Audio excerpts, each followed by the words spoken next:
Assalamualaikum warahmatullahi wabarakatuh. Salam sejahtera untuk kita semuanya. Apa kabar hari ini? Alhamdulillah semua dalam keadaan sehat walafiat.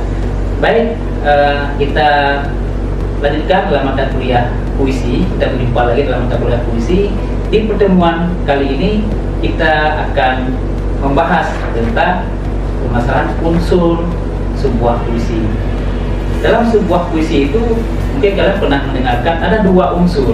Yang pertama itu ada unsur fisik dan ada unsur batin. Nah, yang pertama saya akan menjelaskan tentang unsur fisik sebuah puisi.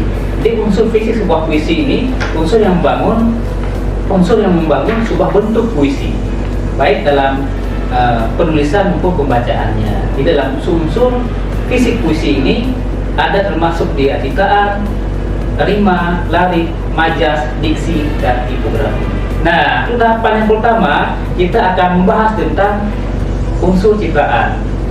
Dalam unsur ciptaan puisi ini, ciptaan disebut juga sebagai imaji.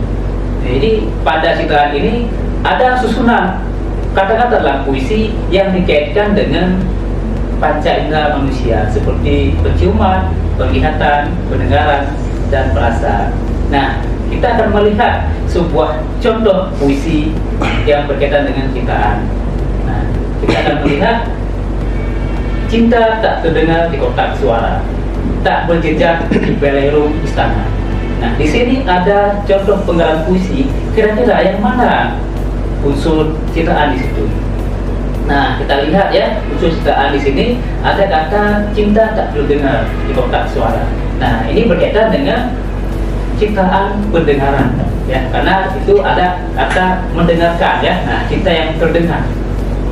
Baik, untuk selanjutnya kita akan lanjutkan ke larik. Nah, di larik dalam sebuah puisi ini disebut juga sebagai baris. Mungkin kalian pernah melihat dalam sebuah puisi itu bentuknya itu berbait, bukan dalam bentuk paragraf. Jadi dalam satu bait itu ada beberapa baris. Nah, baris inilah disebut sebagai larik dalam sebuah puisi. Kita akan melihat contohnya di sini. Nah, air bayu bendungan itu tidak berlepas, keranjang bukan itu sudah aku seangkat. Nah, ini adalah bentuk larik dalam sebuah puisi. Ada berapa larik di situ? Ada dua, ya kan? Ada dua larik di sini. Itu dalam satu bait. Selanjutnya kita akan melihat ke tahapan unsur fisik berikutnya, yaitu diksi. Nah, di diksi ini susunan kata yang indah, ya, yang dibuat dalam sebuah puisi.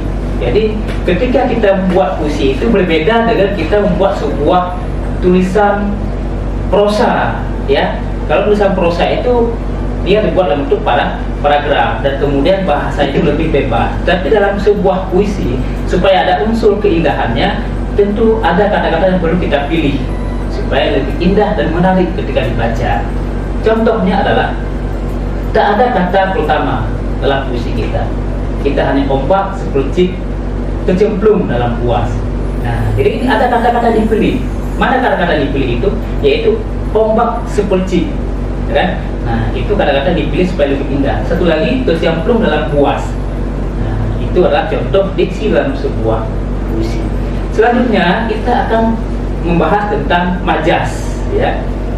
Nah, dalam majas ini dia berkaitan dengan kata-kata kiasan. Nah, unsur majas itu berhubungan dengan kata-kata kiasan yang disusun dalam sebuah puisi supaya puisi itu juga lebih indah dan menarik, ya. Jadi kita melihat di sini, kalian mungkin sudah pernah mendengarkan tentang majas ini.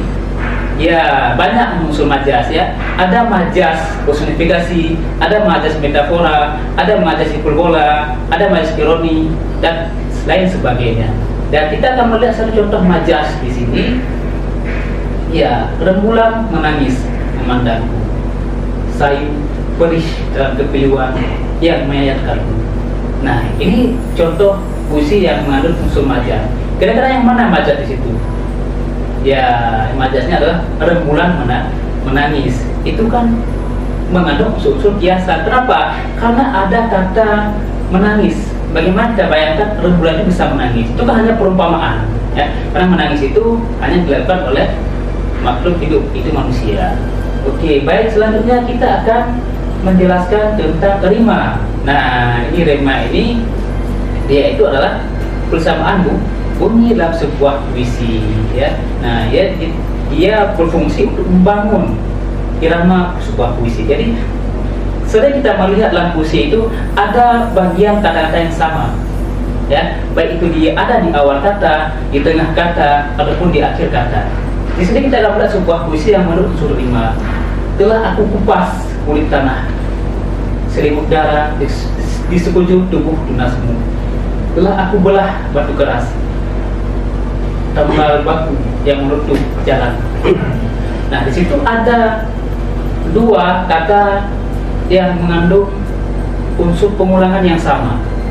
Nah, kata apa saja?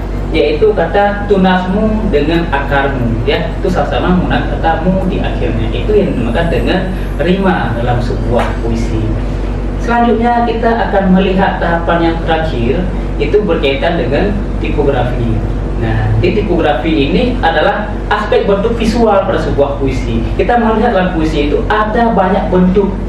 Nah, kita lihat puisi itu ada bait, tapi dia banyak bentuknya. Ada bentuk bait itu sejajar semuanya.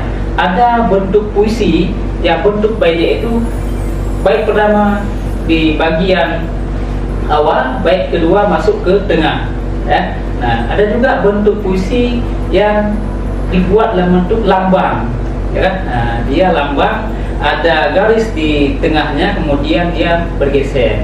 Ya, kalau sudah sebut juga ada puisi vertikal, nah, memanjang tapi dia menyampai ke tahapan selanjutnya. Jadi di sini contohnya adalah kawin, ya. Jadi itu kan masuk ke dalam. Nah, bagaimana masuk ke dalam? Oke, baik, itu sudah selesai, ya. Nah, teman-teman semuanya kita sudah melihat apa saja unsur fisik dalam sebuah puisi. Nah, jadi di sini untuk tahapan selanjutnya nanti pada pertemuan berikutnya kita akan menjelaskan, kita akan membahas tentang unsur batin sebuah puisi. Nah, untuk penutup kita kali ini saya akan memberikan tugas pada teman-teman. Ini ada sebuah puisi yang berjudul Dahaga Laut karya Dik Malawati. Nah, jadi teman-teman bisa menganalisis unsur fisik puisi ini berdasarkan aspek tadi. Ada apa saja? Ada ciptaan, kemudian ada diksi, ada larik, kemudian ada rima, majas, dan tipografi. Nah, silakan menganalisis unsur puisi ini berdasarkan unsur fisiknya. Baik, sampai di sini pertemuan kita semuanya, teman-teman, dan kita akan berjumpa lagi di pertemuan berikutnya dalam mata kuliah puisi di pertemuan unsur batin puisi. Nah, selamat siang semuanya, saya tutup ya pertemuan kita hari ini.